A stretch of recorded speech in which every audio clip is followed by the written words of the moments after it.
Hey everybody, it's Gordon Gecko. I am your market guru. Going to be reviewing the current state of the stock market, what's going on. Last week was a pretty brutal week. I've been saying it for a while now in some of my videos that we are in the midst of a bear market and we will get tremendous down days and also tremendous rallies. But this is a wearing out process for the average investor.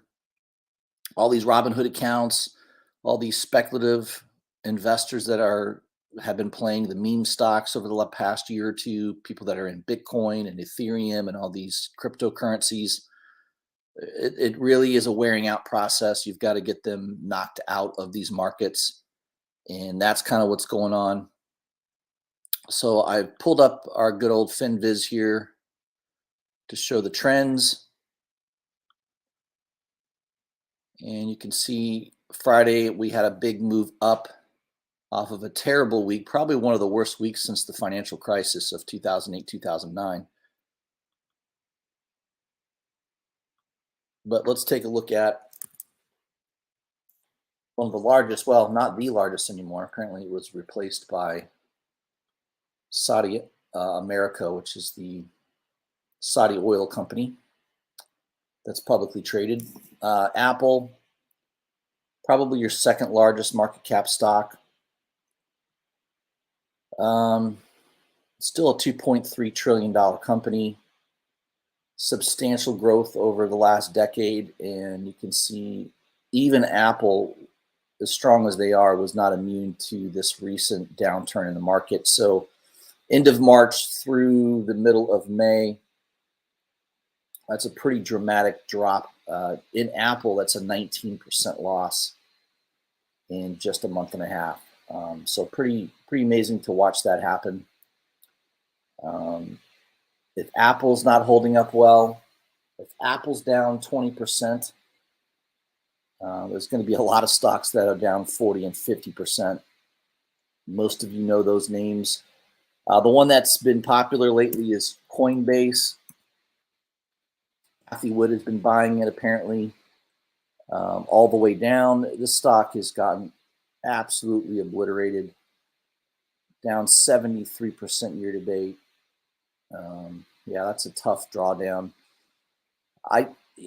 Personally, if you're going to manage your own money and try to diversify yourself amongst different equities, I personally believe most people should cut it off at about a 25% loss.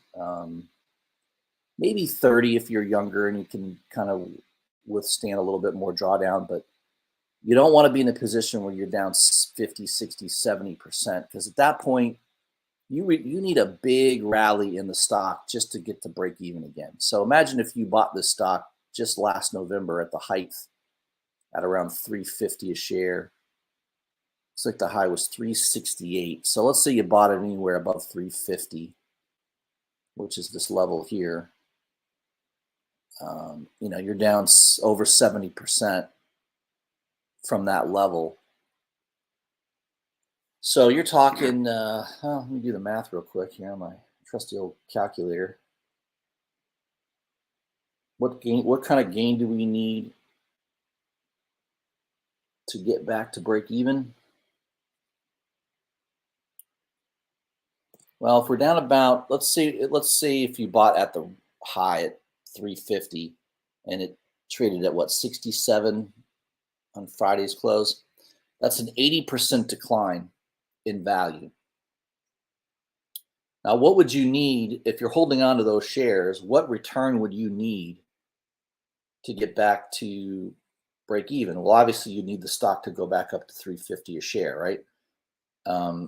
Assuming you're not doing the dumb thing, which is buying more shares at these lows, because you could have bought anywhere down at these fresh new lows and it went lower and lower and lower. So if you just held on to your original shares that you bought at 350 or at 67 bucks, you need a 422% return just to get back up to break even again. So that is why you don't want to do that. You want to cut your losses. On Coinbase, yeah, I mean, the loss I would accept would be around 25%, which would be around 260 a share. Yeah, right around 260 a share. So if you lose 25% on your position, you only need a 34% return going forward to break even again. That's very doable on another stock. But to expect a 422% return on the next stock to get to break even, yeah, that's not what you want to do. So again, this is one of those stocks, poster child of this bear market. Coinbase, tied to crypto, it's gotten crushed, and there are still people that have faith that this is going to come back. Who they could be right. Anything's possible, but if you're down 70%, you're down for a reason. I just don't think the stock is one that I would put a bunch of money into thinking it's going to come back up. Here's another one, CrowdStrike. That's been a popular one. Not near as bad. It's year to date, it's only off 23%, and from its high, it's down 47. Still not a great return. If you bought it near the highs of October, November, hopefully you used a 25% trailing stop or had some type of stop in place. You don't want to be writing it down 47%. If you lose 50%, that one's easy to figure out. If you lose 50% on a position, you need 100% return going forward to break even again, right? That's pretty basic math. So again, that's why I believe the cutoff rule for most equity positions should be that 25% number. It doesn't happen all that often, but when we get bear markets, what's going to happen is if you have those stops in place, you will definitely be building cash as the market continues to go down and destroy people's portfolios. Your portfolio will hold up better than most, and you'll be building up cash. And the thing is, when the market is going down dramatically, the mindset should be not that, oh, what do I look to buy?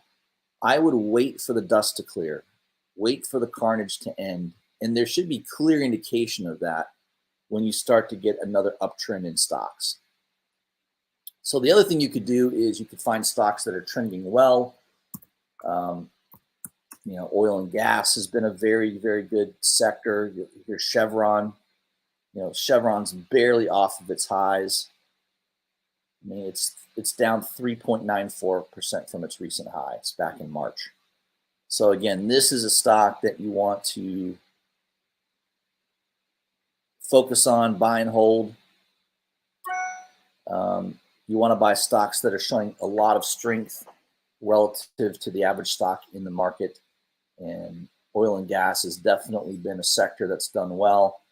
I think utilities have held up pretty well too. And Southern Company, again, only off 4% from its high. Got a nice dividend with it. So it's kind of a boring, normally this is a boring stock. But it's a place to park your money when there's periods of high inflation, bear markets. Utility stocks tend to do pretty well because of dividends.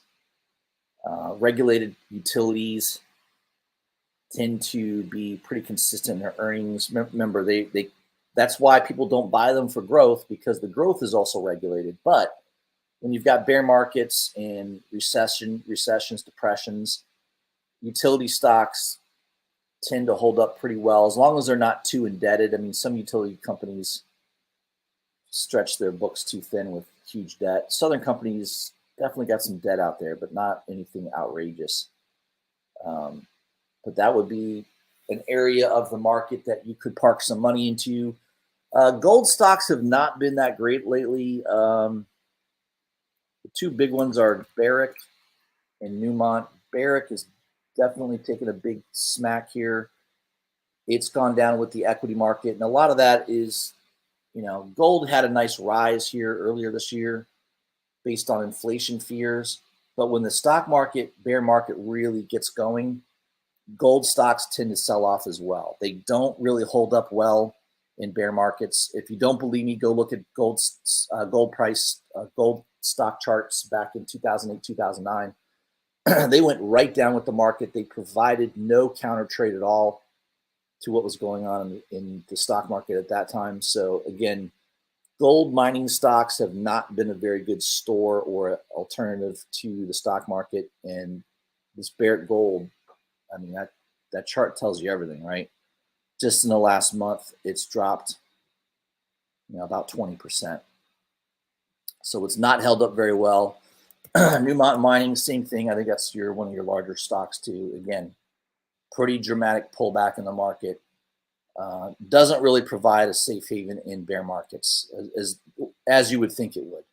GLD is probably holding up a little bit more because it's an ETF tied to the gold price, but again, not really though. It's still down 12% from its high, certainly better than the gold miners because it's not leveraged, but definitely an asset class that you would expect it to perform better when the stock market's getting crushed.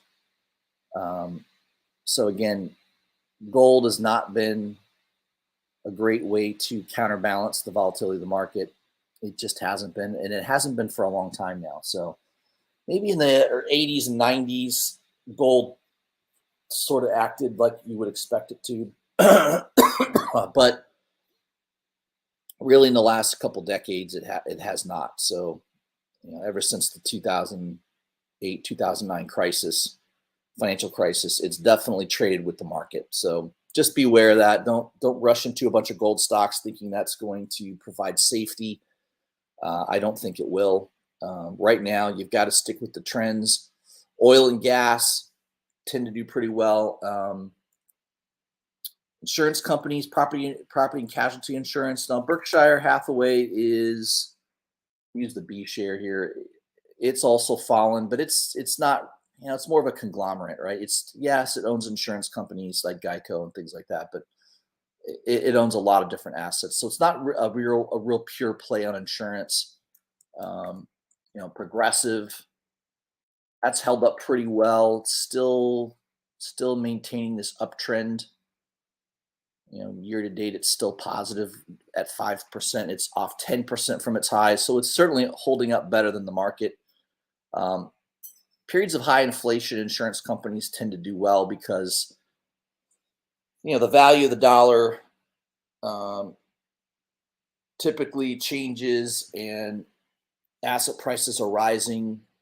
So the premiums paid back to insurance companies tend to increase their profits. So insurance companies like periods of higher inflation. They tend to make a little bit more money. So this is another sector, property and casualties, quality, large property and casualty insurers, utilities, and oil and gas stocks. Those would be the three sectors that I would look to be adding new funds to. If you see a good trend, stick with it. Other than that, the market's probably going to rally up and then fail again. I think this whole year is just going to be a wearing out process. Maybe in the end of the year, we'll see the market finally settle down and start to trend better. But I think most of the summer, it's going to be pretty volatile and more to the downside than upside. So that's my review real quick of the current stock market and what I think you need to take a look at.